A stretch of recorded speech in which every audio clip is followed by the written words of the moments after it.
Fin ಫ್ಯಾಕ್ಟ್ಸ್ಗೆ ತಮಗೆಲ್ಲರಿಗೂ ಸ್ವಾಗತ. ಅಂತೂ ಇಂತೂ ಮತ್ತೆ ಭೇಟಿ ಆಗ್ತಾ ಇದ್ದೀವಿ. ಕ್ಷಮಿಸಿ, ಕಳೆದ ವಾರ ಊರಿನಲ್ಲಿ ಇರಲಿಲ್ಲ, ಹಾಗಾಗಿ ಎಲ್ಲ ದಿನ ವೀಡಿಯೋ ಮಾಡೋಕ್ಕಾಗಿರಲಿಲ್ಲ. ಆದರೂ ಕೂಡ ನಿನ್ನೆ ಒಂದು ಡೆಡಿಕೇಟೆಡ್ ವೀಡಿಯೋ ಬಂದಿದೆ. ಬ್ಲೂ ಚಿಪ್ಗಳು ಯಾಕೆ ಸ್ಟ್ರಗಲ್ ಆಗ್ತಾ ಇದೆ ಅನ್ನೋದನ್ನ important concept, time correction, price correction, ಅದ್ರ ಬಗ್ಗೆ ಒಂದು 7 ಸ್ಟಾಕ್ಗಳ ಉದಾಹರಣೆ ತಗೊಂಡು ಮಾತಾಡಿದ್ದೀನಿ. ಯಾರಾದರೂ ನೋಡಿಲ್ಲ ಅಂದರೆ ನಿನ್ನೆ ಪ್ರೀಮಿಯರ್ನಲ್ಲಿ ಆ ವಿಡಿಯೋ ಬಂದಿತ್ತು, ನೀವು ಚೆಕ್ಔಟ್ ಮಾಡ್ತಾ ಹೋಗ್ಬೋದು.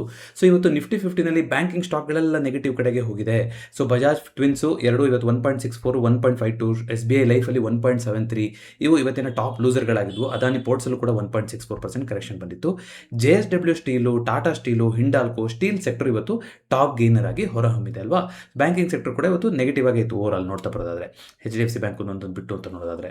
ಅದೇ ರೀತಿಯಾಗಿ ನಾವು ನಿಫ್ಟಿ ನೆಕ್ಸ್ಟ್ 50 ಅಂತ ನೋಡ್ತಾ ಬರೋದಾದ್ರೆ ಅದರಲ್ಲೂ ಕೂಡ ಅಗೇನ್ ಬ್ಯಾಂಕಿಂಗ್ ಸ್ಟಾಕ್ಸ್ಗಳೇ bank of Baroda, Bajaj holding, Canara bank ಇದೆಲ್ಲ 2% ಹತ್ತತ್ರ ಕರೆಕ್ಷನ್ ಬಂದಿದೆ. HAL ಅಲ್ಲೂ ಕೂಡ ಕರೆಕ್ಷನ್ ಬಂದಿತ್ತು. ಮುತೂಟ್ ಫೈನಾನ್ಸು ಗೋಲ್ಡ್ ಮೇಲೆ ಹೋಗ್ತಾ ಇದೆ, ಹೆಂಗೆ ಹೋಗ್ತಾ ಇದೆ, ರಾಕೆಟ್ ಥರ ಹೋಗ್ತಾ ಇದೆ. ಇವಾಗ 4,600, 1,63,000 ದಾಟಿದೆ ಇವಾಗ ಗೋಲ್ಡು.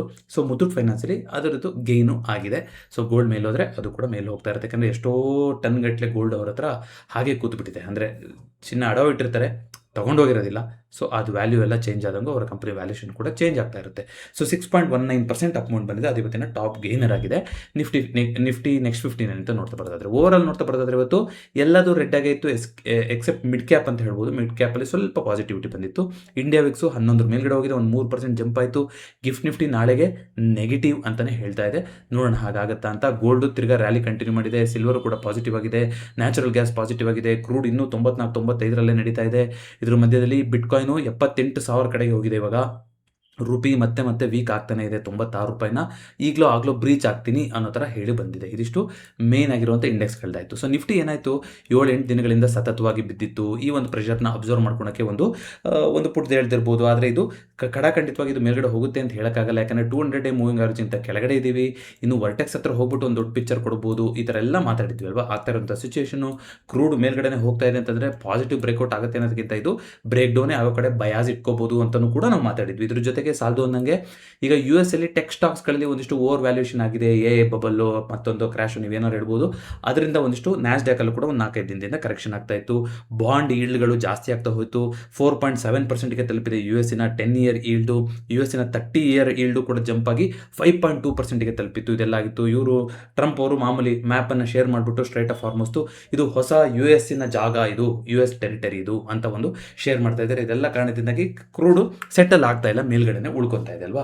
ಸೊ ನೋಡೋಣ, ಈಗ 24,000 ವೆರಿ ಇಂಪಾರ್ಟೆಂಟ್ ಲೆವೆಲು. ಅಲ್ಲಿ ಮೊನ್ನೆ ಒಂದ್ಸಲ ಬಂದು ಟೆಸ್ಟ್ ಮಾಡಿ ಕೂಡ ಹೋಗಿದೆ. 24,000 ಬ್ರೀಚ್ ಆಯಿತು ಅಂದರೆ ಒಂದು ದೊಡ್ಡ ಫಾಲು ಬರುವಂಥ ಸಾಧ್ಯತೆ ಇರುತ್ತೆ. ದೊಡ್ಡ ಫಾಲ್ ಅಂದರೆ ಗೊತ್ತಿಲ್ಲ ನಮಗೆ, 23,261 ನಿಲ್ಲುತ್ತೋ, ಅದಕ್ಕಿಂತ ಕೆಳಗಡೆ ಹೋಗುತ್ತೋ ಗೊತ್ತಿಲ್ಲ. ರೆಫರೆನ್ಸ್ ಪಾಯಿಂಟ್ಗಳಿದೆ, ಎಲ್ಲಿ ತನಕ ಅಂತ ಗೊತ್ತಿಲ್ಲ. ಬಟ್ ಅದಿನ್ನು ಕನ್ಫರ್ಮೇಷನ್ ಆಗಬೇಕು. ಆ ಥರ ಆಯಿತು ಅಂದರೆ ಮೇಲ್ಗಡೆ ಹೋಗುತ್ತೆ, ಎಲ್ಲ ಚೇಂಜ್ ಆಗುತ್ತಾ, ಆಗಬಹುದೇನೋ, ಆಗಲ್ಲ ಅಂತ ನಾನು ಹೇಳ್ತಾ ಇಲ್ಲ. ಆದರೆ ಪ್ಯಾಟರ್ನ್ ನೋಡಿ, ಇಲ್ಲಿಂದ ದೊಡ್ಡದಾಗಿ ಬಿದ್ದಿದ್ದನ್ನು ಸ್ಟ್ರಗಲ್ ಮಾಡ್ಕೊಂಡು ಬರ್ತಾ ಇದೆ ಹೊರತು ಇಲ್ಲಿಂದ ಫೇವರಿಸಮ್ ಈ ಕಡೆನೇ ಇರುತ್ತೆ. ಯಾಕೆಂದರೆ ಒಂದು ಪ್ಯಾಟರ್ನ್ ಅಂತ ನೋಡ್ತಾ ಬರ್ತಾರೆ. ಇದನ್ನ ಏನಂತ ಕರಿತೀವಿ, ಒಂದು ಡಿಸೆಂಡಿಂಗ್ ಟ್ರಯಾಂಗಲ್ ಪ್ಯಾಟರ್ನ್ ಅಂತ ಕರಿತೀವಲ್ವಾ. ಈ ಥರ ಮೇಲ್ಗಡೆ ಹೋಗಿ ಒಂದು ಈ ಥರ ಆಗಿ ಅಲ್ಲಿಂದ ಮೇಲ್ಗಡೆ ಹೋದರೆ ಅಸೆಂಡಿಂಗ್ ಟ್ರಯಾಂಗಲ್ ಅಂತೀವಿ. ಕೆಳಗಡೆ ಬಂದು ಒಂದು ಈ ಥರ ಬಂದರೆ ಅದನ್ನ ಡಿಸೆಂಡಿಂಗ್ ಟ್ರಯಾಂಗಲ್ ಅಂತೀವಿ. ಆ ಥರ ಆಗೋ ಸಾಧ್ಯತೆಗಳು ಕಾಣಿಸ್ತಾ ಇದೆ. ಆಗತ್ತೆ ಬಿಡುತ್ತೆ ಅನ್ನೋದು ಮಾರ್ಕೆಟಿಗೆ ಬಿಟ್ಟಿರುವಂಥದ್ದು. ನೋಡೋಣ ಏನು ಚೇಂಜ್ ಮಾಡುತ್ತೆ, ಏನು ಕತೆ ಅನ್ನೋದನ್ನ. ಸದ್ಯಕ್ಕೆ ಆ ಥರ ಕಾಣಿಸ್ತಾ ಇದೆ. ನಾಳೆನೂ ಕೂಡ ನೆಗೆಟಿವ್ ಓಪನಿಂಗ್ ಅನ್ನೋ ಥರ ಹೇಳ್ತಾ ಇದೆ. ನೋಡೋಣ ಅಂತ ಏನು ಮಾಡುತ್ತೆ ಅಂತ. ಸೊ ಇದನ್ನು ಬಿಟ್ಟು ಅಂತ ನೋಡೋದಾದ್ರೆ ನಾಳೆ ನಮ್ಮ ನಿಫ್ಟಿ ಎಕ್ಸ್ಪೈರಿನ ಅಲ್ವಾ, ನಾಳೆ ಮಂಗಳವಾರ. ಸೊ ನಿಫ್ಟಿ ಎಕ್ಸ್ಪೈರಿಗೆ ಏನಿದೆ ಅಂತ ನೋಡ್ಕೊಂಬರೋಣ. ಅದ್ರ ಜೊತೆಗೆ 5 years ಅವ್ರದ್ದು ಒಂದು ಪ್ರೈಮ್ ಸಬ್ಸ್ಕ್ರಿಪ್ಷನ್ ಅಂತ ಬಂದಿದೆ. ಇದ್ರ ಬಗ್ಗೆ ಹೇಳಬೇಕು ಅಂತ ಅಂದ್ಕೊಂಡಿದ್ದೆ. ನೋಡಿ, ನಿಮ್ಮ ಮಾಮೂಲಿ ಬೇರೆ ಬ್ರೋಕರ್ ಇಲ್ಲೇ ಹೋದ್ರೂ ಸ್ಟ್ಯಾಂಡರ್ಡ್ ಬ್ರೋಕರ್ಸ್ ಅಂತ ನೀವು ನೋಡ್ತಾ ಬರೋದಾದ್ರೆ ಐ ಥಿಂಕ್ ಸ್ಯಾಸ್ ಆನ್ಲೈನಲ್ಲಿ ಅದನ್ನ ಸ್ಟಾಕು ಅಂತ ಮಾಡಿದ್ದಾರೆ, ಅಲ್ಲಿ ನಿಮಗೆ ಕಮ್ಮಿ ಇದೆ. ಬಟ್ ಬೇರೆ ಯಾವುದೇ ಸ್ಟ್ಯಾಂಡರ್ಡ್ ಬ್ರೋಕರ್ಸು ನಿಮಗೆ ಬೇಕು ಅಂತಂದರೆ ಅಲ್ಲಿ 20 ರೂಪಾಯಿನೇ ಇರೋದು, ಇನ್ಕ್ಲೂಡಿಂಗ್ ದೊಡ್ಡ ಬ್ರೋಕರ್ ಯಾವುದೇ ತೊಗೊಳ್ಳಿ ನೀವು ಅಲ್ವಾ. ಸೊ ಈ ಪ್ರೈಮ್ ಮೆಂಬರ್ಶಿಪ್ ಮೂಲಕ ಇವ್ರು ಏನು ತರಕ್ಕೆ ಹೋಗ್ತಾ ಇದ್ದಾರೆ, 15 ರೂಪಾಯಿ ತೊಗೊತಾ ಇದ್ದಾರೆ ಪರ್ ಎಕ್ಸಿಕ್ಯೂಟೆಡ್ ಆರ್ಡರು. ಸೊ ಜೊತೆಗೆ ನಿಮಗೆ ನೋಡಿ FI ಪ್ರಾಮ್ಸು, ಆಟೋಮೇಷನ್ ಟೆಸ್ಟಿಂಗ್ ಯಾರು ಮಾಡ್ತೀರಾ, MTF ಯೂಸ್ ಮಾಡ್ಕೊತಾ ಇದೆ ಅಂದರೆ ಅದೆಲ್ಲದರಲ್ಲೂ ಕೂಡ ಬೆನಿಫಿಟ್ ಸಿಗ್ತಾ ಹೋಗುತ್ತೆ. ಕೆಲವೊಂದು ಫೀಚರ್ಗಳಿಗೆ ಅರ್ಲಿ ಆಕ್ಸೆಸ್ ಸಿಗ್ತಾ ಹೋಗುತ್ತೆ. ಬ್ಯಾಕ್ ಟೆಸ್ಟ್ ಮಾಡೋಕ್ಕೆ 5 ಪರ್ ಡೇ ಕೊಟ್ಟರೆ ಇದರಲ್ಲಿ 25 ಪರ್ ಡೇ ಕೊಡ್ತಾರೆ. ಸೊ ಹಾಗಾದರೆ ಏನು ಅಂತಂದರೆ ನೋಡಿ, ಇಲ್ಲಿ ನಿಮಗೆ ಮೆಂಬರ್ಶಿಪ್ ಪ್ಲಾನು 4,990 ರೂಪಾಯಿ ನೀವು ಕೊಡಬೇಕಾಗುತ್ತೆ ವರ್ಷಕ್ಕೆ ಪ್ರೈಮ್ ಜಾಯ್ನ್ ಆಗಬೇಕು ಅಂದರೆ. ಇಲ್ಲ ನೀವು 499 ರೂಪಾಯಿ ಪರ್ ಮಂತ್ ಕೊಟ್ಟರು ಆಯಿತು. ನೀವು ದಿನಕ್ಕೆ ಏನಾದರೂ 10 ಟ್ರೇಡನ್ನು ಎಕ್ಸಿಕ್ಯೂಟ್ ಮಾಡೋರು ಆಗಿದ್ದೀರಾ ಅಂತ ಅಂದರೆ ಅಲ್ವಾ. ಸೊ ನಿಮಗೆ ಸರಿಸುಮಾರು ಒಂದು ವರ್ಷದಲ್ಲಿ 12,000 ರೂಪಾಯಿನ ಉಳಿಸ್ಬೋದು ಅಂತ ಅವ್ರು ಹೇಳ್ತಾ ಇದ್ದಾರೆ. ಯಾಕಂದರೆ ಬ್ರೋಕರೇಜಲ್ಲೇ ನಿಮಗೆ 48,000 ಬ್ರೋಕರೇಜ್ ಬೀಳುತ್ತೆ. ಇಲ್ಲಿ ಬ್ರೋಕರೇಜು 36,000 ರೂಪಾಯಿ ಸಾಕಾಗ್ತಾ ಹೋಗುತ್ತೆ. ಯಾಕಂದರೆ ಫಿಕ್ಸ್ ಪ್ಲಾನ್ ಕೊಟ್ಟಿರ್ತೀರಾ. ಜೊತೆಗೆ ಬೇರೆ ಒಂದಿಷ್ಟು ಬೆನಿಫಿಟ್ಸ್ ಕೂಡ ಇದೆ. ನಾನಾಗಲೇ ಹೇಳ್ದಂಗೆ ನೀವು ಆಲ್ಗೋ ಟೆಸ್ಟಿಂಗ್ ಮಾಡಬೇಕು, ಆಟೋಮೇಷನ್ಗಳನ್ನು ಮಾಡಬೇಕು, FI ಪ್ರಾಮ್ಸ್ ಬರೀಬೇಕು, ಈ ಥರ ಏನಾರು ಅಥವಾ MTFನ ಜಾಸ್ತಿ ಯೂಸ್ ಮಾಡ್ಕೊತಾ ಇದ್ದಾರೆ ಅಂದರೆ ಅದೆಲ್ಲದಕ್ಕೂ ಕೂಡ ಬ್ಯಾಕ್ ಟೆಸ್ಟಿಂಗ್ ಮಾಡೋಕ್ಕೆ ಹೇಳೋದಕ್ಕೂ ಹೆಲ್ಪ್ ಆಗ್ತಾ ಹೋಗುತ್ತೆ. ಇಂಟ್ರೆಸ್ಟ್ ಇದ್ದವರು ಚೆಕ್ಔಟ್ ಮಾಡ್ಬೋದು. ಇದ್ರ ಬಗ್ಗೆ ಐ ಥಿಂಕ್ ಆ ಒಂದು ಡಿಮ್ಯಾಟ್ ಜಾಯ್ನಿಂಗ್ ಲಿಂಕ್ನ ಕೂಡ ಕೊಟ್ಟಿರ್ತೀನಿ ನಾನು ಕೆಳಗಡೆ. ಇಂಟ್ರೆಸ್ಟ್ ಇದ್ದವರು ಅದನ್ನ ಯೂಸ್ ಮಾಡ್ಕೊತ ಹೋಗ್ಬೋದು. ನಮ್ಮ ಚಾನಲ್ಗೂ ಕೂಡ ಸಪೋರ್ಟ್ ಮಾಡ್ದಂಗೆ ಆಗುತ್ತೆ. ಸೊ ಅದು ಒಂದು ತಿಳಿಸ್ಕೊಡ್ಬೇಕಾಗಿತ್ತು. ಓವರ್ ಆಲ್ ನೋಡ್ತಾ ಬರೋದಾದ್ರೆ ಇವತ್ತಿಂದು ಇನ್ನೂ ಅಪ್ಡೇಟ್ ಆಗಿಲ್ಲ. ಹೋದ ವಾರ ತನಕ ಕ್ಲೈಂಟ್ ಬುಲಿಶ್ ಆಗಿದ್ರು, ಇವತ್ತು ಹಾಗೆ ಉಳ್ಕೊಂಡಿದ್ದಾರೆ ಅಂತ ಕಾಣಿಸ್ತೆ. ಹಾಗಾಗಿ FIಗಳು ಸ್ವಲ್ಪ ಬೇರಿಶ್ ವ್ಯೂಗೆ ಇನ್ನೂ ಸ್ಟ್ರಾಂಗ್ ಆಗಿ ಹೋಗಿರಬಹುದೇನೋ. ಸೊ FIDA ಡೇಟಾ ಕೂಡ ಅಪ್ಡೇಟ್ ಆಗಿಲ್ಲ. ಶುಕ್ರವಾರ FIಗಳು ನೆಗೆಟಿವ್ ಆಗಿದ್ರು, DAಗಳು ಪಾಸಿಟಿವ್ ಆಗಿದ್ರು. ಇವಾಗ ಯಾವ ರೀತಿ ಇದ್ದಾರೆ ಅಂತ ಗೊತ್ತಿಲ್ಲ, ಇನ್ನು ಲೇಟಾಗಿ ಅಪ್ಡೇಟ್ ಆಗುತ್ತೆ ನೋಡೋಣ. ಇದರಲ್ಲಿ ಸ್ಟಾಕ್ ಮೂಜೋದಲ್ಲಿ ಅಪ್ಡೇಟ್ ಆಗಿದ್ರೆ ತಿಳಿಸ್ತೀನಿ.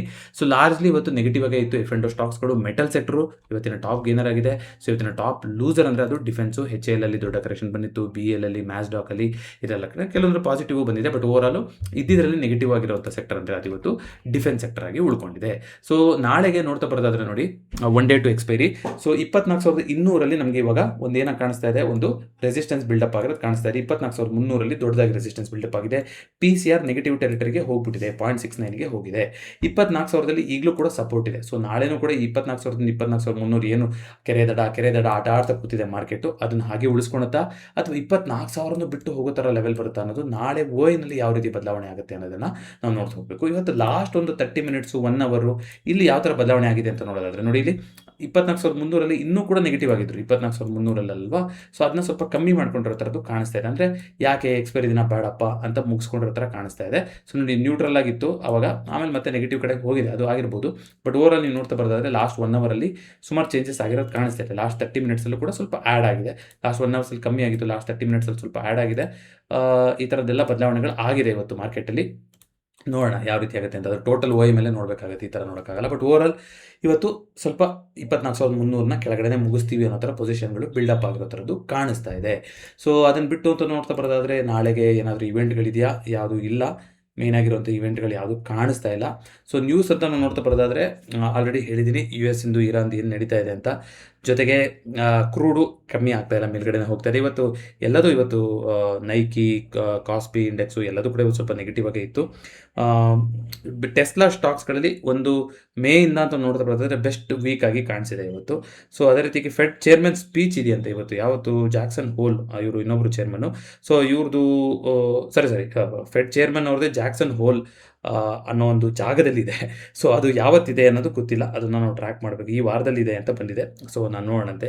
ಸೊ ಅವತ್ತು ಸ್ವಲ್ಪ ಇಂಪ್ಯಾಕ್ಟ್ ಆಗ್ತಾ ಹೋಗ್ಬೋದು. ಏನು ಹೇಳ್ತಾರೆ ಅವರು, ಕೆವಿನ್ ಅವರು ಏನು ಹೇಳ್ತಾರೆ, ಏನು ಕತೆ ಅನ್ನೋದನ್ನು. ಸೊ ಬಿಟ್ಕಾಯಿನು ಲಾಸ್ಟ್ ವಾರದಿಂದ ನೋಡೋದಾದ್ರೆ 23% ಜಂಪ್ ಆಗಿದೆ. ಇದು 3 ವರ್ಷದಲ್ಲೇ ಸ್ಟ್ರಾಂಗೆಸ್ಟ್ ಜಂಪ್ ಅಂತ ವಿಶ್ಲೇಷಣೆ ಬರ್ತಾ ಇದೆ. ಸೊ ಇದೆಲ್ಲದರ ಅರ್ಥ ಮಾರ್ಕೆಟಿಗೆ ನೆಗೆಟಿವಿಟಿ ಆಗುತ್ತಾ, ಗೋಲ್ಡು ಬಿಟ್ಕಾಯಿನ್ ಮೇಲ್ಗಡೆ ಹೋಗ್ತಾ ಇದೆಯಾ, ಆಲ್ಟರ್ನೇಟಿವ್ ಕರೆನ್ಸಿ ಆಗಿ ಆಲ್ಟರ್ನೇಟಿವ್ ಅಸೆಟ್ ಆಗಿ ಜನ ಮೂವ್ ಆಗ್ತಾ ಇದ್ದಾರಾ? ಕಾಲವೇ ಉತ್ತರ ಕೊಡಬೇಕು. ಸೊ FIDA ಡೇಟಾ ಒಂದು ತೋರಿಸಿರಲಿಲ್ವಾ, ನೋಡೋಣ ಬಂದಿದೆಯಾ ಅಂತ FIDA ಡೇಟಾ.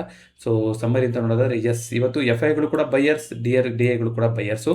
ಚಾರ್ಟ್ಸೇ ಮಾತಾಡಲಿಲ್ವಲ್ಲ ನೋಡಿ, ಇಲ್ಲಿ 15 minutes ಅಂತ ನೀವು ನೋಡ್ತಾ ಬರೋದಾದ್ರೆ ಇವತ್ತು ಓಪನಿಂಗ್ ಆಯಿತು, ಪಾಸಿಟಿವ್ ಆಗಿ ಓಪನಿಂಗ್ ಆಯಿತು. ಶುಕ್ರವಾರದ ಮತ್ತು ಗುರುವಾರದ ಏನು ಒಂದು ಬಸ್ ಸ್ಟ್ಯಾಂಡ್ ಇತ್ತು ಅದ್ರ ಮೇಲ್ಗಡೆ ಓಪನ್ ಆಯಿತು. ಆದರೆ ಅಲ್ಲಿಂದ 24,300 ಲೆವೆಲಿಂದ ಒಂದು ಆ ರೆಸಿಸ್ಟೆನ್ಸ್ನ ತಗೊಂಡು ಅಲ್ಲಿಂದ ಶಾರ್ಪ್ ಆಗಿ ಫಾಲ್ ಬರ್ತಾ ಇತ್ತು. ಇದನ್ನೆಲ್ಲದನ್ನು ಕೊಚ್ಕೊಂಡು ಹೋಗೋ ಥರ ಫಾಲ್ ಬಂದಿದೆ, ವಾಪಸ್ ಇಲ್ಲಿ ಬಂದಿದೆ. ಅಂದರೆ ಅರ್ಥ ಏನು, ನಾಳೆ 24,200 250 ಇದೆಯಲ್ಲ, ಇದು ಇಂಪಾರ್ಟೆಂಟ್ ಅಂತ ರೆಸಿಸ್ಟೆನ್ಸ್ ಆಗುತ್ತೆ.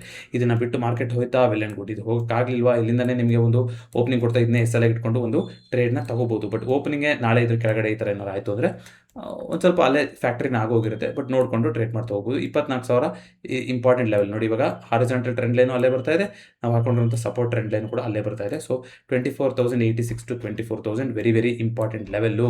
ವರ್ಟೆಕ್ಸ್ ಹತ್ತತ್ರ ಅದು ಮತ್ತೆ ಇನ್ನೊಂದ್ಸಲ ಬೌನ್ಸ್ ಆಗಿ ಇನ್ನೂ ಒಂದ್ಸಲ ಹೋಗಿ ಅಲ್ಲಿ ಕೊನೆಗೆ ಒಂದು ಚೇಂಜಸ್ನ ತರ್ತಾರ ಅಥವಾ ಇಲ್ಲಿಂದನೇ ಫಾಲ್ ಬಿಡ್ತಾ ಹೋಗ್ತಾ ಗೊತ್ತಿಲ್ಲ. ಒಟ್ಟಿನಲ್ಲಿ ದೊಡ್ಡ ಮೂಮೆಂಟು ಹತ್ತಿರದಲ್ಲೇ ಇದೆ, ಕ್ಲೈಮ್ಯಾಕ್ಸಿಗೆ ಹತ್ತಿರ ಬರ್ತಾ ಇದೆ ಪಿಕ್ಚರು, ಈಗ ಶುರು ಆಗುತ್ತೆ ಅನ್ನೋ ಇಂಡಿಕೇಶನು ಚಾರ್ಟ್ಸ್ ಕೊಡ್ತಾ ಇದೆ.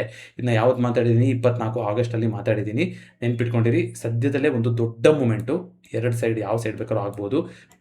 ಕರೆಂಟ್ಲಿ ಬಯಾಸ್ ಟುವರ್ಡ್ಸ್ ನೆಗೆಟಿವ್ ಅಂತಲೇ ಹೇಳ್ಬೋದು, ಬಿಕಾಸ್ ಕ್ರೂಡ್ ಮೇಲಿರೋದ್ರಿಂದ, ವಿಕ್ಸು ಕೂಡ ಜಂಪ್ ಆಗ್ತಾ ಇರೋದ್ರಿಂದ.